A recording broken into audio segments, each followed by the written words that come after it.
Hey everyone, welcome back to Garnock Reviews. Today we're checking out Mark Zeigler's latest listing. This time we're stepping on board a 2020 Lagoon 42 sailing Catamaran. The time of shooting this video, she was up for sale for $639,500 and she was lying at Port 32, the Ortega Landing Marina in Jacksonville, Florida. The slip the yacht's on is actually transferable, so if you'd like to keep the yacht in this area, that's an option that Mark can help organise for you. But with the design and specification of this one, I'm pretty sure people are going to be looking for doing some serious extensive cruising on board. This one measures in at 42 feet in length. She's got a beam of 25 feet 3 inches. She's got a maximum draft of 4 feet 1. And she's got a bridge clearance of just under 68 feet. This is an extremely high spec, low hours, well maintained example that saves both time and money compared to ordering new. Stepping on board is easily done, but notice the upgraded teak deck. And there's a ton of handholds for when you do step on board. And as soon as you do, the first thing that's going to hit you is that spacious aft cockpit. You'll easily get probably around 10 adults here in comfort, most of which has got shade and protection from that hardtop, but you can actually enclose this entire area with canopy covers as well. And over the stern, you'll notice we've got 800 watts of solar panels on a fabricated solar arch, as well as having a 2020 high pull on high fuel dinghy. This is a CL340 with 25 horsepower electric start outboard. And for those that like swimming, diving and snorkeling, there's easy boarding access on the starboard transom, and there's also a deck shower out here too. As you can see, that solid hardtop, it's got rod holders built into it, it's also got speakers built in, and there's also plenty of light so you can enjoy night at anchor. Then as I go to make my way around the side deck, on the starboard side, that's where you're going to find a man overboard recovery system. But I really like how spacious and wide the decks are. It's so easy to walk around this yacht. You've got the high guardrails and stanchions on the outside, there's handholds on the inside. Not only do you have the clear deck passage, but you've also got really good non-slip deck material. And as I make my way up to the bow, you'll notice on the outside, there's brackets here for holding things like a paddleboard or surfboard. You've got a little seat built into both the port and starboard corners. And then of course you've got the famous catamaran net in between. And in the middle, this one's got an electric windlass. It can be operated here at the bow, but it can also be operated at the helm. They did really well mounting the windlass as far back, that way it's a far stronger hold. And you've got 240 feet of chain, 60 feet of rode. And that windlass does have a winch drum on the top of it, if you needed to use that as well. As to the sails, you've got a fully battened mainsail as well as furling Genoa. And all the lines to this one lead back to the helm. And in front of those wraparound windows, we've got two large storage boxes in here.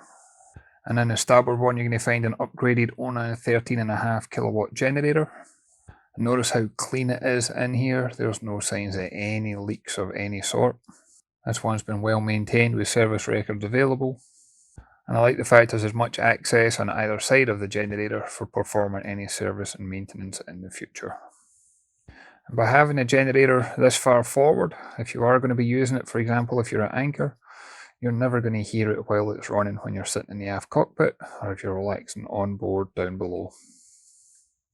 Then if I pop open the storage compartment we have on the other side, this is a perfect area to store all your ropes, lines, fenders, where they can be easily accessible, but at the same time they're out of the way and you're not going to trip over anything.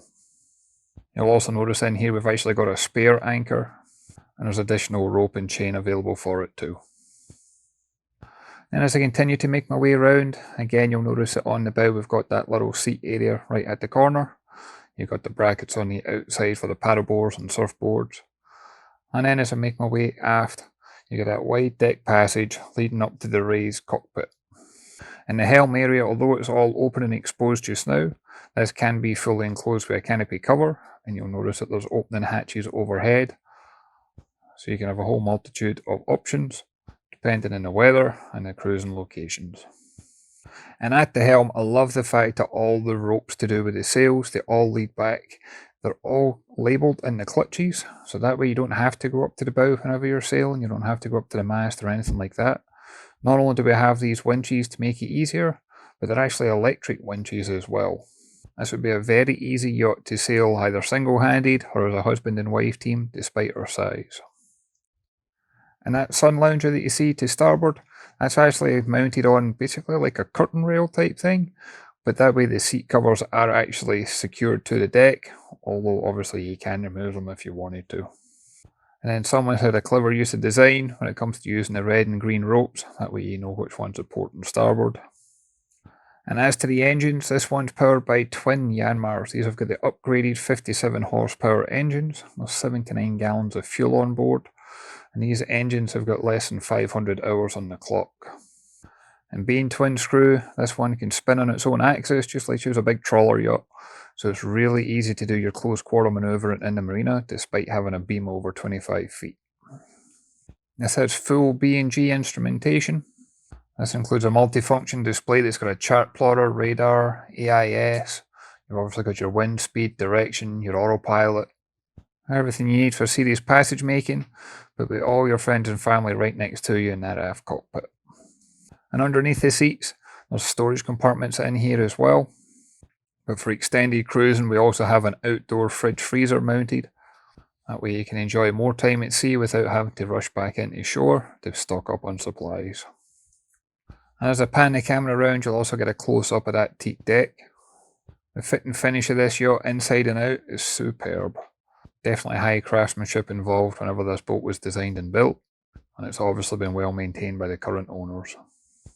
And before heading inside, I also want to show you a design feature that's not common in catamarans, and that's the fact that the engines are actually mounted outside in the port and starboard quarter. Normally in catamarans they're mounted underneath the aft beds. The biggest advantage of this is you're not going to have the noise and vibration in the bed whenever the engines are running. You're going to have far better access to the engines for doing service and maintenance.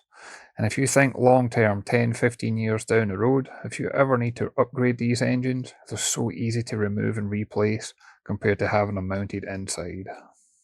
And as I pan the camera around the engine room, you can see that again there's no signs of any leaks of any sorts. These engines have been well maintained. And although this is only showing the starboard engine, the port engine's identical. So on the outside, it's extremely clear by now this is a well-equipped yacht that's designed for extensive cruising. And as much as it's safe and capable of doing so, the one thing you want inside is luxury. And within seconds of sliding open those patio doors and stepping inside, that's the exact first impression you get when you step on board. You've got those wraparound windows giving you so much natural light. I'm 6'2" and I have got no issue with the headroom, which is not something common on sailing yachts. You've got a large indoor saloon, and then on the port side, I've got a refrigerator right at the door. But as I continue down the port side, there's actually more cold storage in here as well as obviously having that TV mounted in the corner. And by having both a diesel generator and the solar panels, you can run all these appliances without ever having to worry about it. In the saloon, I'm going to guess you could probably get around 6-7 adults around here in comfort. And again, underneath those cushions there's more storage. And I love catamarans for how much space you have. How many times you get a sailing yacht that's got a 25-foot beam? To starboard's where you're going to find the galley. Great amount of countertop space for preparing your favourite meals. Down below we do have the grill and oven. You got a deep stainless steel sink. You got a drain and washboard. You got a microwave convection oven. You then got 3-burner gas stovetop. I like the fact there's a combination of gas and electric. Again, it's just extended cruising, and that way you've also got a backup system if you need it. Also throughout all the interior, you'll notice that all the cabinet doors have all got that push button locking mechanism. This is a sailing yacht designed for offshore use after all, so that way you don't need to worry about the doors opening and anything falling out while the boat's underway. And storage is always a premium on any yacht, so you've got storage underneath the seats, but they've actually got storage built into the deck as well. If I lift up different floor panels, you could easily put stuff in Ziploc bags and canned goods and things like that. There's several of these hatches throughout the entire yacht, but I just thought that was a great use of space whenever it was possible. And inside we've got a navigation station. It's pretty much got all the electronics that you have out at the cockpit repeated down below, as well as having a Fusion stereo system. But being that the yacht's as new, you've got all the documentation from the manufacturer, but you've also got all the owner's records, service records, things like that. So you get to understand the full yacht's history from day one. And sitting here is the perfect height for being able to look out, so that way you can keep an eye while you're navigating. But you're also pretty much in the center of the yacht, so you're not going to have that pitch that you would normally feel. So you're going to be sitting in an upright position at all time. And as you look through all the service records for this yacht, and you look through all the components that's been installed, from the engines to the electronics, they're all main brand names equipment, so that way you can get any servicing and any repairs done pretty much anywhere you go. Then as I make my way down to the starboard side, before I do, as you go down here, you'll see all the control panels. This is your main breaker panels, as well as having the generator controls. I like the fact that this was in a central location. It's easy to get to when you step inside the yacht, so it's easy to switch the lights on, for example. It just seemed to add an extra safety element to it as well.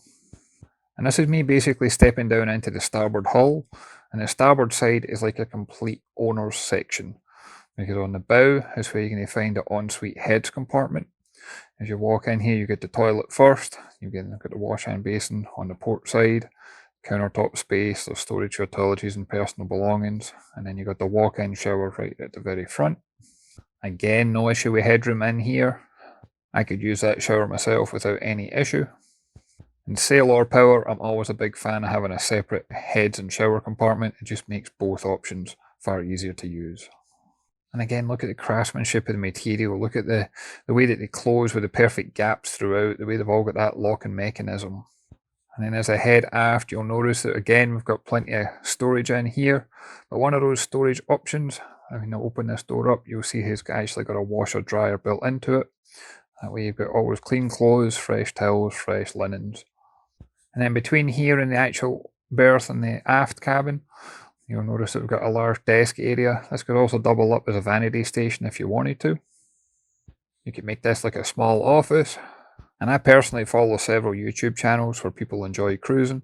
I couldn't help but think of some of those channels where this would be the perfect setup to have your laptop up here with all your camera gear, doing your video blogs as you travel around the Caribbean or something along those lines. And then as I make my way to the owner's berth in the starboard quarter, this is one of the largest beds I've seen on a sailing yacht. I believe this is a queen size, but she's also an island berth. You can have easy access on either side. And because again the engines are mounted in the outside, what I showed you earlier on the bathing platform, there's storage underneath this bed. So you get full liveaboard use on the inside and keep all the mechanics on the outside. You've also got natural light coming in from the side portholes. Some of those portholes are actually opening, but you also have the opening hatch overhead.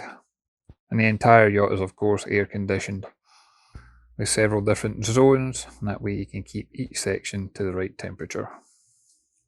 And for privacy, you can actually slide this little bookshelf across and then close the entire cabin off. And as I go to make my way back up to the main saloon, I love the fact that this has got that design feature famous for the Lagoon Catamarans, where this has got, it's not quite a glass bottom boat because you are going to be above the water, but you can see straight into the water. And as I make my way across the yacht down into the port hull, this is where you're going to find the two guest cabins. And again, both guest cabins have got a ton of natural light coming through. I shot this video, it was probably around 5 o'clock in the evening, and look at how much natural light's coming in here. And as for the owner's cabin, some of these portholes are actually opening portholes and hatches, so you get additional fresh air if you wanted to. And the layout of this one is it's a 3 stateroom with 3 heads compartments. And they are all freshwater or saltwater switchable heads. They're all electric heads. And again, they all have separate toilet and showers. Now on paper, I can tell you that this one's got a 79-gallon water capacity. However, this one is also equipped with a very expensive and upgraded water maker that produces 40 gallons per hour. So you get your diesel generator on the bow, the solar panel on the aft, and in the middle you've got a water maker. This is a yacht you don't have to return to shore anytime soon for. And by mounting the water maker in the way that they have, everything is clearly accessible, including cleaning out and replacing the filters. And finally you got your third guest cabin on the bow. As I make my way forward, you can see we've still got that same view underneath the steps on both hulls. You also see that craftsmanship of all the woodwork that we have, the wide passages and the clear headroom. And then on the bow, we've got the third twin berth here. This cabin's got a very similar setup. Large windows, large opening hatch overhead, some opening portholes to the side. And of course this one's got plenty of storage underneath the bed. This particular one has actually got a different setup in that it's got a large drawer that slides out, and it makes it easier to get access. And this cabin also boasts a lot of excess storage in that we've got hanging locker spaces, we get shelves and cabinets, and I've actually designated this cabin for storing a lot of the health and safety apparatus. There's life jackets in here, there's fire extinguishers in here. As I get a close up, you'll also appreciate that woodwork, both in the outside of the cabin, but also even just the way it's all lined in the hanging locker space. And then, as mentioned before, this is a 3-head yacht. The third guest head compartment's in here as well. And this yacht would be an excellent one to consider if you were looking at doing some serious family cruising. There's also a lot of people enjoy using these yachts as charter options. This one's got what's known as the owner's version, but I can understand why people would enjoy chartering these yachts out because they're so comfortable to live on board. Whether you're here for a week, whether you're here for a month, or whether you're extending cruising beyond that. There's not many times I've been able to view boats living here in Florida where I think this one's got the true capabilities of sailing all the way back to Scotland. I also believe this one could, but as always I'd love to hear your thoughts and comments. If you can leave a comment down below. If you haven't done so already, if you can hit that like and subscribe button, it really does make a difference. I look forward to catching you on the next one. Thanks everyone.